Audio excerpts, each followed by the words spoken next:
My name is Paul Hughes. I'm the Chief Operating Officer for Guardian 8, and I'm honored to welcome an all-star cast of hospital security experts to weigh in on today's discussion about this complex issue of violence in hospitals and how the regulations can seemingly conflict with each other, particularly between CMS and OSHA. Joining us today, starting off ladies first, Bonnie Michelman, who is with Massachusetts General Hospital and Partners Healthcare. Bonnie, thank you for joining us. We also have Rick Ward.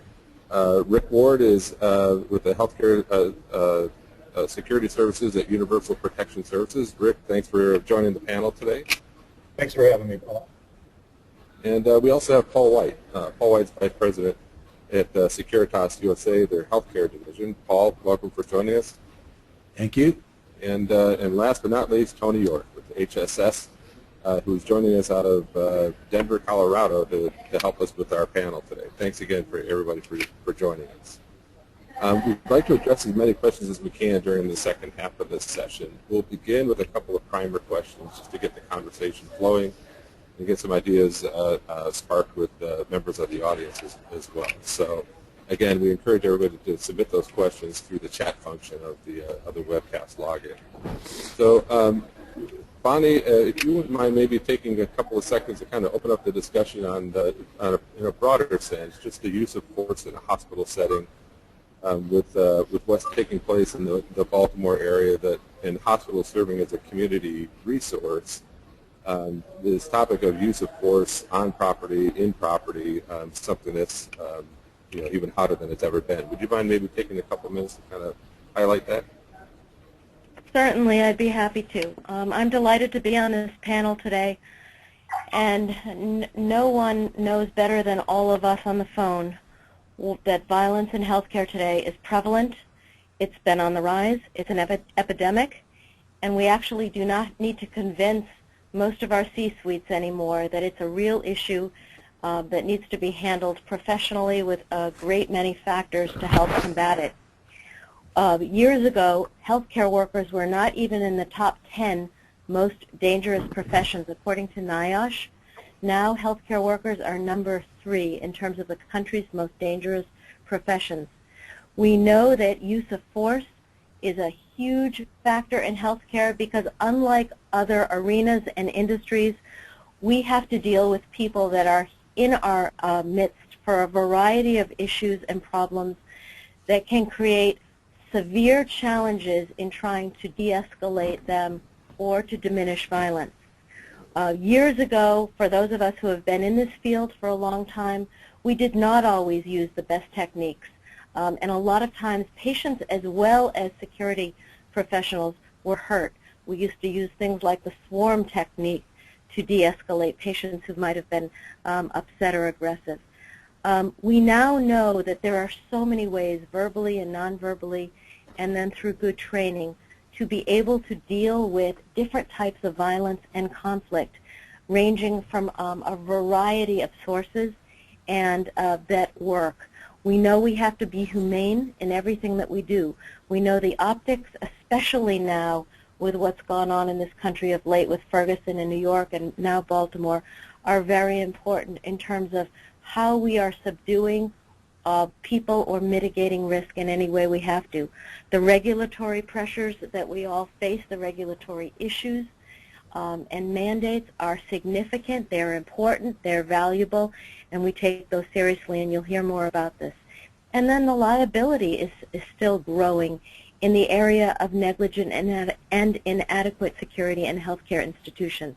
I'm proud to say that in the years I've been in healthcare, the advancements that I've seen made are transformative in terms of the way we now deal with workplace violence, the way we deal with use of force, and I'm very proud of the advancements that have been made and the sophistication which I see. But I certainly still think there's a lot of room for us to continue making that movement upward. Back to you, Thank Paul. Thank you, Bonnie, and I agree wholeheartedly. In fact, I think what we're seeing now is even some of the newer technologies beginning to fill in that gap of to address the issues, as you mentioned, on optics better documentation of an incident and for the purposes of reporting either through CMS or through OSHA. And on that topic of CMS, Tony, if you wouldn't mind maybe taking a minute to discuss when CMS considers the use of force or use of weapons in a hospital by hospital security staff to be a law enforcement action, making a distinction between law enforcement and a healthcare interaction. And maybe if you wouldn't mind adding a comment on what happens when those guidelines are either misunderstood or conflict with each other, such as between CMS and OSHA.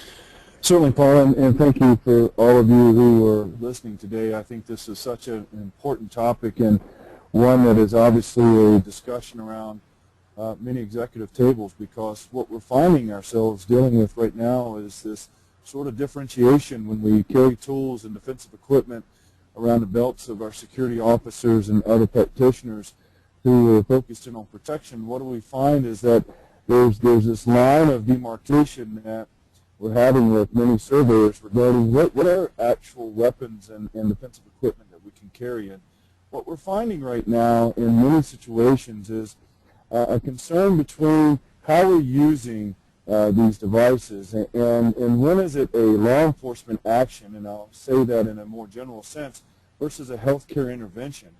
And I think if we really get into this conversation, let's just talk about two particular pieces of equipment. One, basically the handcuff, and this is really what, in my opinion, started CMS looking very carefully and closely and scrutinizing healthcare security and some of the practices we were deploying, is when they were starting to see handcuffs being applied against patients. And what I would just say to you all is that right now, I think it's very clear when we have the CMS and take their interpretive guidelines that they are considering that the use of handcuffs should never be used on a patient or any other type of restrictive device, for that matter, to apply a patient in restraint or in seclusion as a healthcare intervention. They obviously realize that there are times when there are situations that are more an event that has gotten out of control, that the handcuff needs to be used. But in that particular situation, I think what you're going to find that is very important to always note is that if the situation would not warrant a call to your local law enforcement to report the seriousness of the event and make a conversation with that individual and a report on, a report to the law enforcement officials in your community, I think you're going to find yourself in a place where you should never be applying those handcuffs. And I think that's pretty true with all of the weapons that could be used by your healthcare security staff. And right now, the taser is probably a place that we find is probably under the highest level of scrutiny.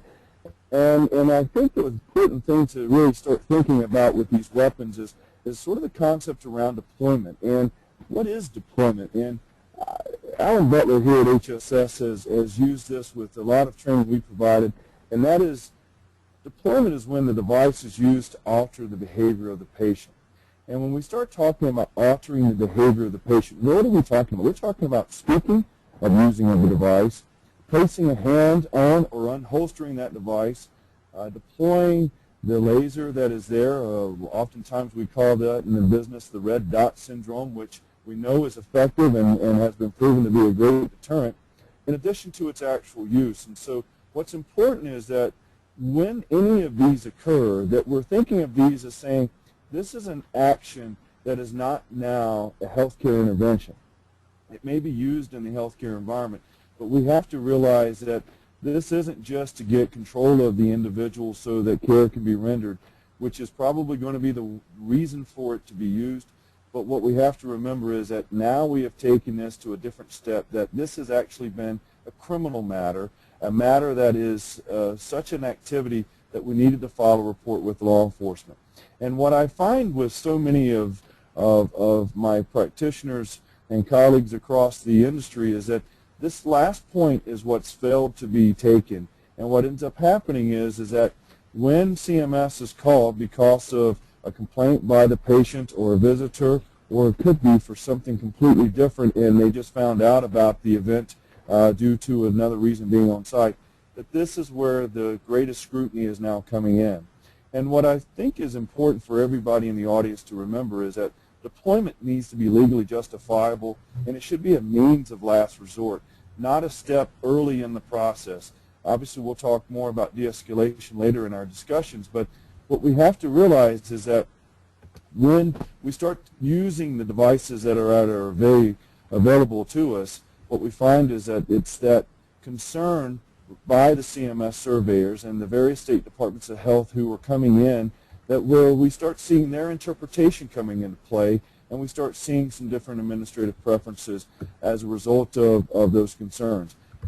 I'm very mindful of an opportunity I had to work with an organization up in Erie, Pennsylvania a few years ago, and the surveyor themselves came in, and they basically had made a preferential commentary to the administrative staff as a result of these guidelines not being followed, as I was just alluding to. And what ended up happening is that basically the security officers were asked to hang up all of their handcuffs.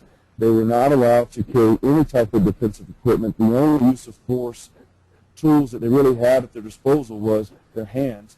And what ended up happening is that we weren't able to have a conversation with that surveyor and the administrative team because they felt like the officers weren't trained properly and that they were using the devices way too early in these processes. So what I would encourage you all to understand is that this means of last resort is very important, in addition to understanding the whole mindset around this concern around if the deployment of the device has been used, have we made and filed the report with the local law enforcement?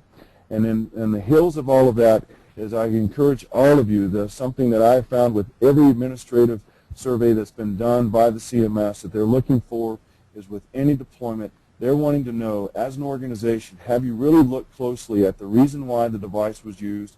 Was it truly a means of last resort?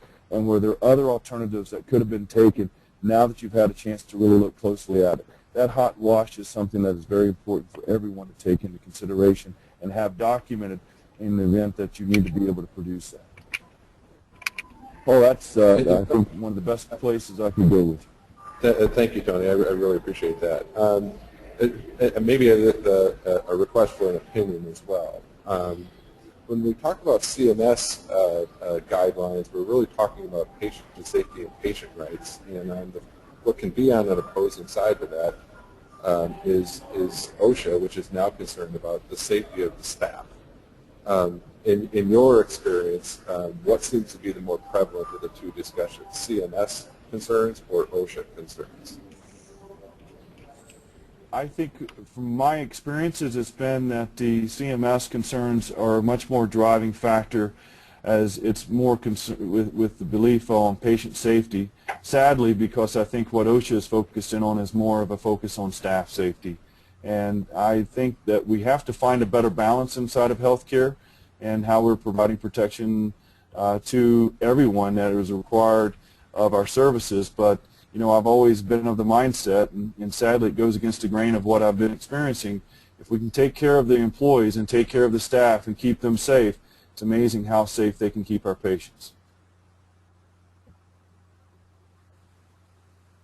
Thank you. And earlier you made a comment about use of force in a hospital setting. Bonnie, would you mind maybe taking a second to discuss the use of force in a hospital setting, particularly on the force continuum and how that's applied in the emergency department?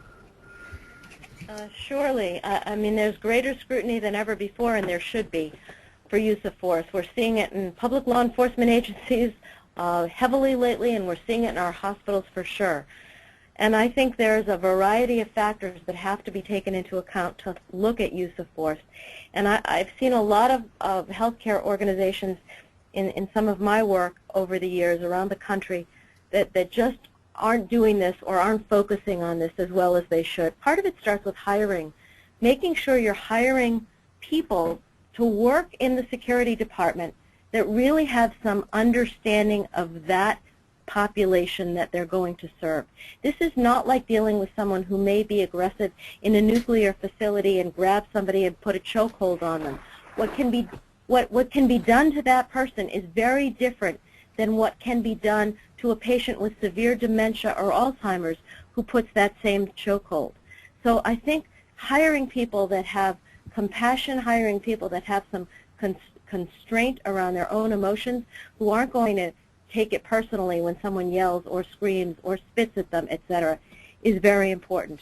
I think very good training and education is incredibly important, and that training be done in partnership with other departments in the hospital, particularly the emergency department, so they understand what security may be doing to subdue or to minimize risk by a particular patient or visitor or even a staff member.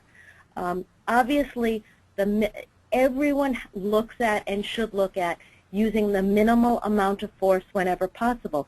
That may be using good nonverbal or verbal communications long before you ever have to get into anywhere close to a restraint, a defensive technique, or even a diversion. And people need to look at the continuum from how that happens. If you have an excellent aggressive behavior training program, in my opinion, you can avoid a high percentage of situations where people otherwise might have escalated and needed to be restrained or needed to be defended against simply by very good verbal and nonverbal techniques that work. And those techniques, when you do need to get to them, and we all do on occasion, need to be done with perfect precision. They need to be practiced. They need to be non-pain compliance techniques, and there needs to be a very systematic program that everyone goes through and is recertified in frequently to help people understand when and how these techniques should be used. Not everyone needs to learn how to use restraint or defensive techniques, but certainly people need to learn how to use nonverbal and verbal techniques, even in frontline positions such as receptionists or triage areas, and people need to know how to determine what stage of conflict someone is in and when and how they can divert someone who may be about to create harm. So I think there's a variety of factors, and I think that always the particular, this issue starts with a very solid policy. If you don't have a good use of force policy that really talks about using minimal force, the most minimal force necessary in any given situation, and how to apply that using examples, then your people won't be able to abide by that, and you probably are going to get yourself in some trouble. Hello, team. Paul White. I just want to also thank everybody for being there, and I just want to add one thing to that. Great topic, Bonnie. Is when she spoke about separate departments involving, I would just recommend that all of you guys connect with risk, safety, and administrative leadership to get them to buy off on the use of force program, where you'll have a plan ahead of time so you'll know what actions you are allowed to take from a hospital standpoint. If you guys know just from working in the industry that some hospitals don't like to be in the media at all when it comes to patient interactions in that fashion. And so if you know your hospital has a stance, then the action that you could take to restrain that patient is limited. If your hospital that you know ahead of time is already on board with it, then that use of force continuum gives you a better understanding, which would then go back to the training, which will then go back to how your staff will understand the program when they come on staff and when they get trained. Thank you. Thank you, Paul. In fact, as kind of a follow-up to that, not only the hospital's, I guess, concerns are about high public profile and something like that, but also from the standpoint of how the hospital selects the tools to begin with for the security staff. And so my question is for Rick. With regard to the use or the selection of tools that are used in a hospital setting and involving the risk department, how does the hospitals or how does a security company's outlook on risk shape the selection of tools that are on the security officer? Sure. I mean, on the very front end, security officers, we prefer to be called in before, a tense situation might escalate into something that's physical. sometimes us just walking by somebody and giving them a warm greeting, or someone walking past a security officer in the lobby, sometimes that's enough to kind of deter an anxious person from becoming aggressive. Sometimes somebody's already violent by the time we get there, and we got to respond and intervene within the context of our duties, always with the goal, as Bonnie said, of mitigating the threat to keep the person from harming themselves or somebody else. And again, always using the minimum amount of force necessary to affect what you have to do with that particular event.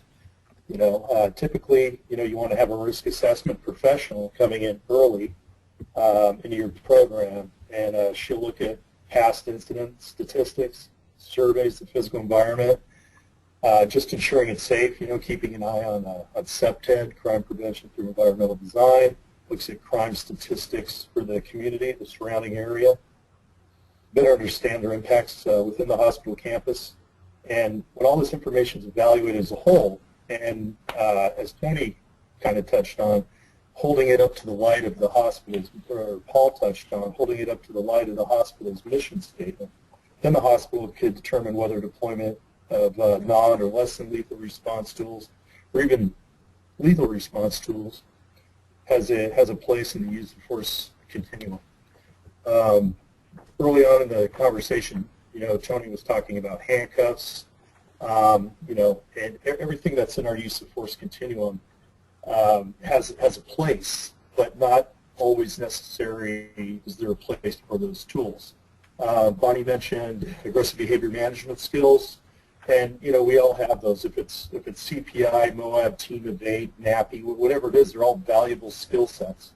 But in less emergent situations, using these skills are really a prerequisite to the use of any physical tools that may be available to us.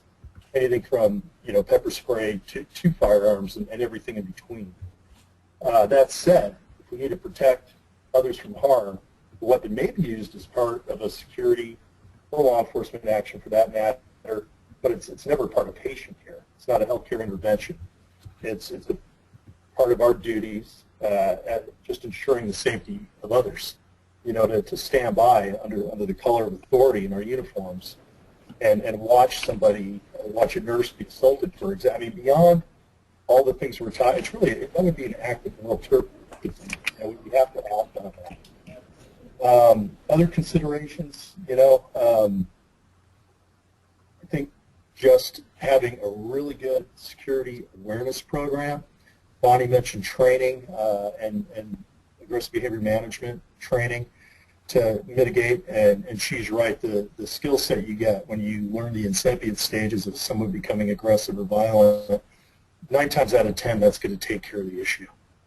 But it's easy to have hindsight, 20/20. You have a serious incident in your hospital, and the hair on the back of everybody's neck stands up, and you start looking at different kinds of tools that you have to have.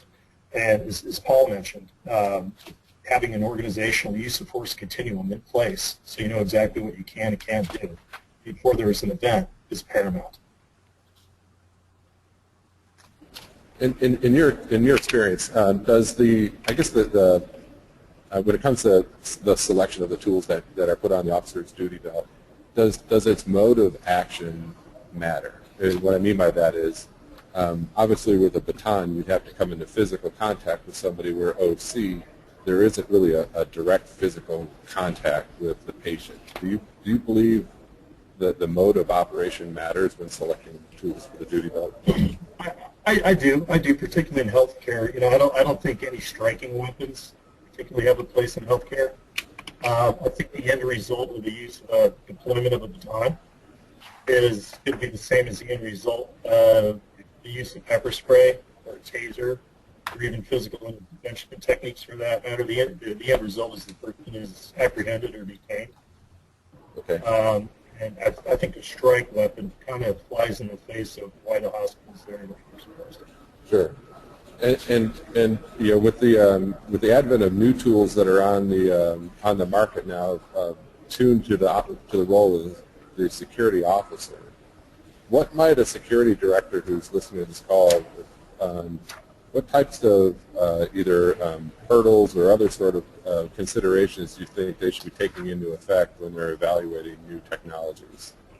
Sure. You know, I mean, all the responsible tools that we have between our knowledge and our wits and firearms, they're in a constant state of evolution and redevelopment. I mean, we've even got frangible bullets, rubber bullets, beanbags that could be deployed out of shotguns. I mean, a lifetime ago when I was a police officer, I had my wits, my physical skills, and a gun. Fortunately, it never happened. But if we couldn't reason with you or subdue you, all we had was our 38s left as an option, you know, to stop an immediate threat. You can think back to when tasers were new. You know, it took a long time for them to be accepted on a widespread basis. And even today, you know, years later, there's some controversy over their use and safety. You know, we often hear about incidents, right? You guys, Guardian 8, you know, sponsoring and moderating the talk today, thank you. You know, you guys have the Pro V2, right? It combines a lot of functions we either never thought of or thought of individually. It's kind of like the iPhone of intermediary equipment, you know, does another thing. I mean, you're looking at the kind of the future violent incident mitigation response, you know. Right. I like that just because the fact that you could turn on or off certain functions to kind of tailor it to the environment, I mean, that's important. That unto itself, to me, if you didn't have that feature, I don't know. But the fact that you could do that, it really makes the device worth looking into, you know. As far as security directors, you know, Bonnie mentioned that early on that we believe that the C-suite hears us already. The prevalence of violence in healthcare is clearly at epidemic proportions. Most CEOs, if it didn't happen at their hospital, they know a CEO whose hospital it happened to. So I think it's a lot easier to get funding nowadays, you know, and I can always make an argument that security isn't a cost center, but a cost saver. You know, I mean, at a small or medium-sized hospital, you stop one major incident, that could overshadow the expense of a security program for years. But, you know, budgets today, as they are, it's tough. If the hospital's got to make a choice, say, between a clinical device or a security tool, you know, chances are the clinical device is going to prevail. So I think that's really the crux of the matter for getting devices deployed. And so, you know, I think broadly, you know, getting somebody in to do a risk assessment if you're not doing it yourself, having a historical look at your incidents at your hospital and at the crime statistics in your neighborhood. Developing a use of force continuum that is palatable for your C-suite for the hospital. And then starting to work on a budget to get the kind of tools you need if you need tools. I think that's the foundation for a good program. Thank you. And I'll have a follow-up question here for Paul White in just a second. I'd like to remind the listening audience that we are taking questions through the webcast chat room. If anybody's got any questions they'd like to pose to the panel, please feel free to submit those. We'd be happy to ask those on your behalf.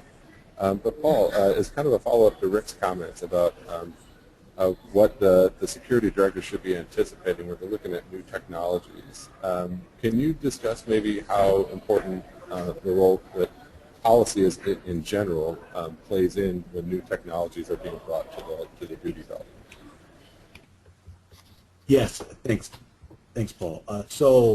You know, when I was a security director a few years ago, it's always been a challenge to balance the mission of the organization and getting the right tools or equipment to provide a level of safety that all the staff are required, the requiring of the security department. And, you know, as more and more law enforcement officers became hospital security directors, people were arguing more for these impact weapons or lethal weapons and non-lethal weapons over time. And so as that challenge of trying to balance those things come, it really depended on the hospital leadership. So I can remember a time when the hospital leadership was a former security personnel in the military or something like that. And so they would just be 100% get whatever a security director wanted to get, they would like go get it. And then on the other hand, when I had a sensitive administrator on hand, it was like, no, we want to treat everybody with dignity and not do anything. And the balance of that is the staff is not they don't feel as comfortable with the security program, even though that's the essential function of a security department. So, over the time, you go and look at new equipment, new technologies that's going to be able to still provide that level of comfort as well as add to the reducing the risk levels in the hospital, in the organization, and provide some safety to the staff. So over the time, we looked at DVRs, or back in the day, we had VCRs. Or probably young people probably don't understand that.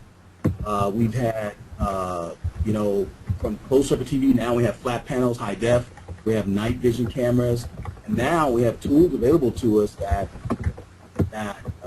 depending on the organization's philosophy, that you can actually incorporate in there. It just goes back to what are you trying to do as an organization, and what level of expertise do you have on your team. Outside resources is a good tool to have balance that thing for you too, as in outside people that provide risk assessments for you, or people that consult that really don't have a full understanding of new technologies out there. Thank you, Paul. And maybe it's kind of go ahead. Sorry, just as a side note though, I would say this, Paul, that a lot of this really will depend on how well we can get the clinical staff educated to understand the use of force, the training program, and the restraint and seclusion program. I think we've been doing this for so long, and the clinical team has a certain way of doing it, and then security has a certain way of doing it, and then your bosses have a certain way of doing it. I think once we start doing the education component, get everybody on the same page, that's going to add to the program. That was it. Absolutely. Thank you, Paul. And it's kind of a follow-up question for both for Tony and for Bonnie. When we're evaluating these new technologies, the security directors identified what's suitable for their location. They've done their homework. How important is it for you, Tony, as a contract provider, and Bonnie, for you, for your in-house staff? How important is it to show the return on that investment in the new equipment? Tony, if you wouldn't mind going first, please. Well, I think it's the most important aspect to be able to really demonstrate that ROI is being able to start thinking about what injuries are we able to prevent, and getting a good sense of how the tools and having evidence is actually impacting that. And but what we have found as an organization is that really the hurdle is best overcome by having an understanding of the devices that we're using. So we include the administrative staff. We want to include a risk manager. We want to include the emergency department director, and possibly and preferably some emergency department physicians, and any decision that we would make about any tool that we were going to equip an officer with. And you may ask yourself, well, why? That's my program. I should be the one making that determination. Well, what you're doing is introducing a new tool that not everybody understands how to use, when to use, and under what circumstances should the device be used. I mentioned earlier about being an alternative of last resort, and I think it's really important that we have the policies and we have the procedures around being able to build out a program. Typically, it's not the cost of introducing the equipment, it's more the cost of the liability, the concern of reputation, and more of the public perception of what environment are we trying to create, and how do those tools work with that environment. And when we start thinking about the issue that we face, and I would just offer this, I think it becomes just inherent that we create a collaboration between the security department and the other stakeholders that we're hired to protect, to make certain that everyone's understanding when we use that. And I think that if I was to really add to the conversation that Paul White was just referring to, I think we have to make certain that there is a clear understanding of the expectations that the care providers have of our security team, as well as our security team have of our care providers, and that a lot of education is based on how to use the tool, and the tool may be a security officer, not the equipment that they're carrying around their belt, and when the best time to call and when the best time to leverage and how to introduce them into a situation as opposed to waiting until them as a situation of last resort. I couldn't agree more with Tony, and also with what Rick and Paul said. Let me offer two additional points, one on return on investment. I think it's particularly important that we do a better job of showing our return on investment in a lot of ways. So just as I recently began a program where I quantify every time we utilize closed-circuit television systems in our hospitals and how they're utilized and what they may have prevented, etc., we should be doing the same for anything to do with use of force, whether it's the stuff we use, whether it's the equipment we use, whether it's the training we use. We should quantify that we have used that and what the outcome was, so we know how many times we may have utilized our training program or how many times we had to utilize our pepper spray. And maybe it's not the amount of times we used our pepper spray, because I use pepper spray here, and we've used it, and I have a huge department and have probably used it 1 to 2 times per year. But I can certainly show on those times that we avoided people either getting killed or killing themselves. And that's really important. The hurdle, I think, the biggest hurdle I think we face in looking at that question is the optics.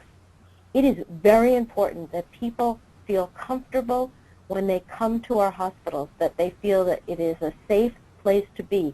People do not want our hospitals to feel like a prison or like Fort Knox. We as security professionals want to protect them that way, but the people that are consumers, the people coming, cannot perceive that they are unsafe.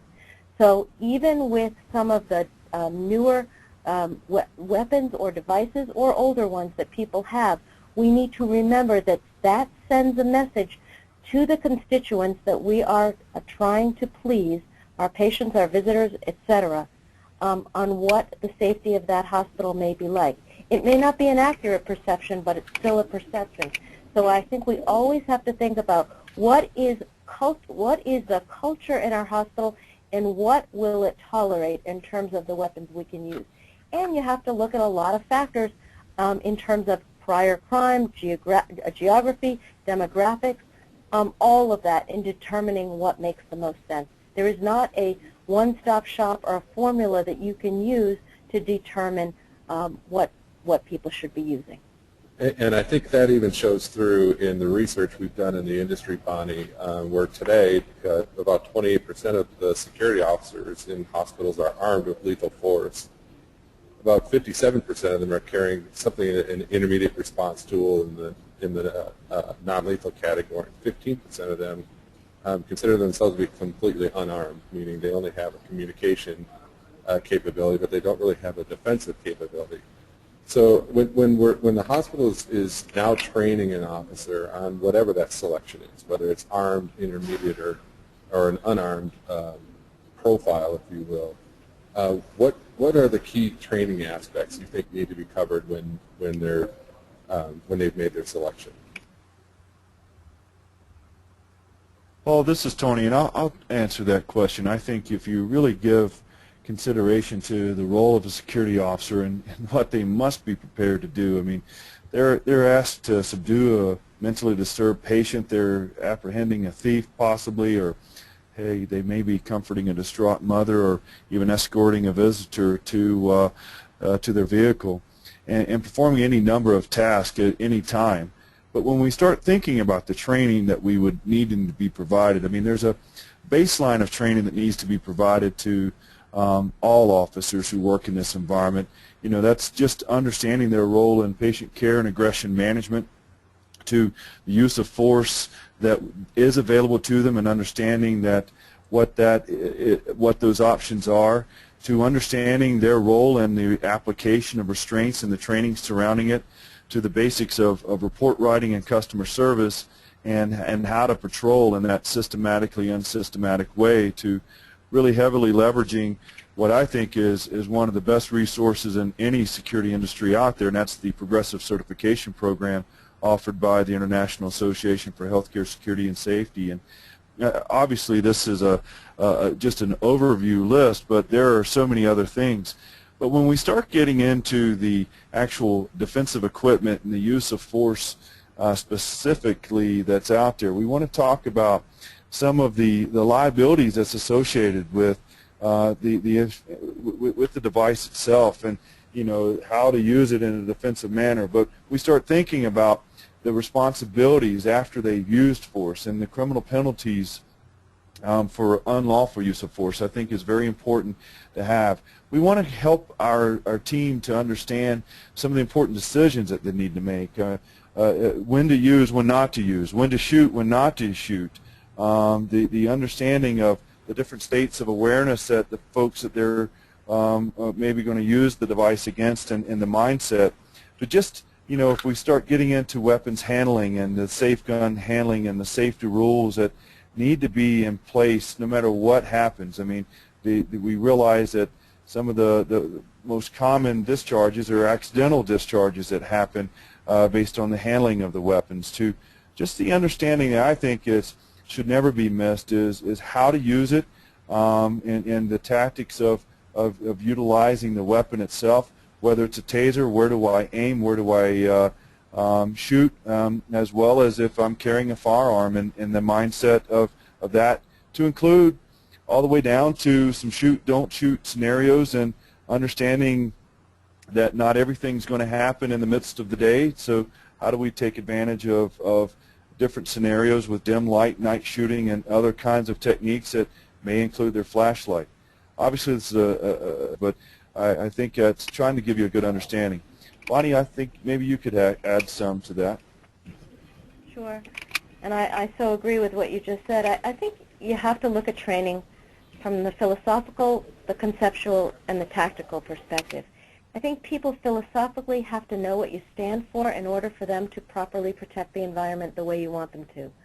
So what's acceptable, what's not, what the culture will take, and really what types of people that you're trying to protect from. Conceptually, what types of patients, what types of aggression, what types of visitors, what are the scenarios that could occur? People need to understand the differences about that. They need to understand the differences about use of force in different settings. What you may choose to do, or what's optimal to do in a behavioral health unit, may be very different than what's optimal to do in a dark garage if you're alone for the same kind of risk. So conceptually, how to make those choices, how to prioritize those decisions, and then certainly tactically, and Tony really hit on that, ensuring that people have, most importantly, the confidence to do what they're trained to do. There's a lot of very good training programs out there. They're all slightly different, but certainly principles and the foundation of each, the principles of balance, of movement, of reaction time, of resistance, of disengagement, of getting out of an area, exiting an area properly, of putting a person prone with hands under the body, with removing handcuffs, all of those things, and as just examples, people need to feel very comfortable doing. And if you don't do them a lot, you need to really be trained in a fairly consistent manner. And when you can, you need to ensure that people feel the effects of that. So if you're teaching someone how to get out of a chokehold, they need to be in that position. When we do OC training here, we actually activate OC in everyone's face so they feel that effect, so they know if it hits them, they would be able to, they can test themselves in being able to respond if they have to get out of a situation. I'm not suggesting we shoot any of our officers in any way, but I'm suggesting it's important for people to really understand. And I'm sure they would agree with you, Bonnie. Yep, but it's important that people understand the effects of what they're going to use and when and how to use those. So I think those are the things that are particularly important in training, always remembering that the bottom line of anything is safety. Thank you, Bonnie. We've got a couple of questions from our audience. We'll dive in first. It's a question about handcuffs. One of the questionnaires was asking or commenting that at their facility, the handcuffs have basically been removed by administration from the security officers, and this is one area where in CMS code where it gets a little fuzzy between a restraint versus a use of force. And if Paul White, if you wouldn't mind maybe commenting on this, and then Rick, if you've got your thoughts, I'd like to hear from you as well, please. Great, thanks. So the actually interpretive guideline, section 482.13 to the question person, that talks about restraints and seclusion. And in that guideline, it's pretty clear that any law enforcement device, they do not consider them to be safe and appropriate for healthcare intervention. Now, here's the catch that we tried to mention earlier, where your organization understood the device that you have and when it's appropriate to use it. That's why you want to incorporate risk, safety, administration, right? APR. And if they know that if we have a situation that's really bad, the hospital will support you using that device knowingly that it violates CMS rules. And so, as you guys know, CMS is a black or white organization. Either you follow a rule or you're not. And so, if the organization will back it up in the offset of safety, okay, then they'll let OSHA and CMS fight it out, because I mean, you really have a balancing act. So the guideline is very clear. It's in that section, and it talks about law enforcement devices. That is considered a law enforcement device. Impact weapon, hand restraints, tasers, any of that, that's a law enforcement device, as according to CMS, and you cannot use them. Now, if the patient is no longer going to be a patient, then I think it's appropriate. So, I mean, for the reasons that Paul stated, you know, I absolutely understand the hospital's position. There's a practical side to that too. There's a question the hospital has to ask themselves also. I don't know if the person who posed the questions hospital has any intermediate response tool deployed now or not. But regardless, you know, if you deploy pepper spray, and if you strike or impact weapon, if you've got someone who's so violent, you know, what are your options if you're not handcuffing them? You can put them in a restraint position, hope that you can hang on to them until the police arrive, hope that they don't become a victim of positional asphyxia while you're holding them, hope that they don't escape. And because the hospital precluded the officer from being able to use handcuffs and the person escaped and helped somebody else, hope that the hospital is accepting to accept that liability. You know, so I think we really need to look at a practical sense. We're talking about not just patients and visitors and clinicians. We're talking about officer safety as well as the safety of the surrounding community if a person gets away. And I think those broader questions need to be asked as opposed to just looking at the black letter law of CMS